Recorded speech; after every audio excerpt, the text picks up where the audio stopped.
पहली बार कांग्रेस ने उतारा गैर यादव उम्मीदवार। राजबब्बर ने राविंद्रजीत सिंह पर निशाना साधा और कहा, राजा स्वार्थी हो गया है। बीजेपी के 10 साल के शासनकाल की आलोचना की।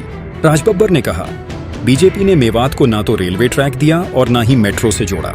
राष्ट्रीय राजधानी दिल्ली से सटा गुड़गांव हरियाणा की 10 लोकसभा सीटों में से एक है। गुड़गांव में यादवों की संख्या बहुत ज्यादा है। यकीनन कांग्रेस और बीजेपी हर बार यादव उम्मीदवार को मैदान में उतारती है। कांग्रेस ने पहली बार गैर यादव उम्मीदवार को मैदान में उतारा है। अभिनेता से नेता बने राजबब्बर को कांग्रेस ने यहां से उम्मीदवार बनाया है। उनके मुकाबले भाजपा से राव इंद्रजीत सिंह खड़े हैं, जो इस सीट से 2009 में कांग्रेस के टिकट पर विजयी हुए थे। 2014 के पहले मोदी लहर को देखते हुए राव इंद्रजीत सिंह भाजपा में शामिल हो गए और 2014 और 2019 में भी वह इस सीट से जीतने में कामयाब रहे। भाजपा ने तीसरी बार उन्हें इस सीट से उम्मीदवार बनाया है। राजबब्बर ने उन पर निशाना साधते हुए कहा, राजा स्वार्थी हो गया है। उन्होंने कहा, राजा कभी कांग्रेस तो कभी बीजेपी ज्वाइन करते हैं, लेकिन इस बार उनका ये तिगड़म काम नहीं करने वाला।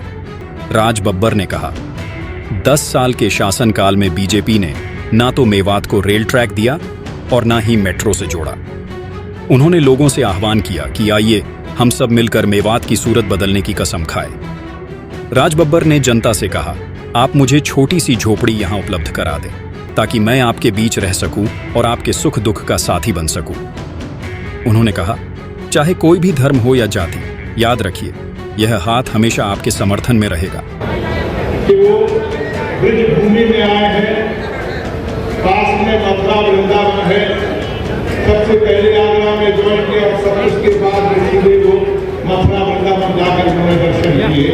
और उनसे किसी घरवालों ने पूछा कि बेटा यहाँ पे दर्शन इसलिए करो कि जब भी कहीं जाओ तो वहाँ के सबसे पुण्य स्थान है, जब वहाँ पर मत्था टेके हुए तो आगे बढ़ने का रास्ता मिलता है।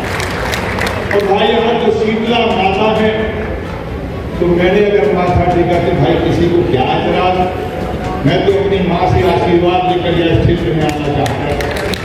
भाई तो मैं नहीं हूँ कि किसी को इतनी दिक्कत हो जाए, भाई ना मैं भारी हूँ और ना मैं भारी हूँ।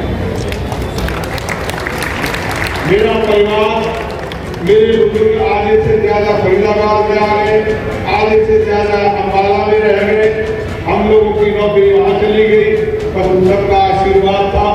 मैंने जहाँ भी गया, आगरा से जो जगह बनाई मुंबई में, तो मुंबई में रहकर भी मैंने उसको अपने आप को बसाया, उस शहर में बसाने का काम किया, निष्ठा से काम किया।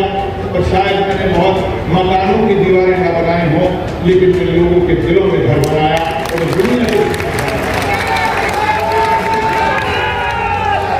जब मैं सामाजिक प्लेटफॉर्म पर आया, राजनीतिक मंच पर आया, तो मुझसे मैंने कहा मैं मुंबई में रहूँगा, लेकिन हमारे वरिष्ठ भाई थे, हमारे साथी थे, बेशक कांग्रेस के बहुत बड़े नेता थे, लेकिन उनके ऊपर जो परेशानी थी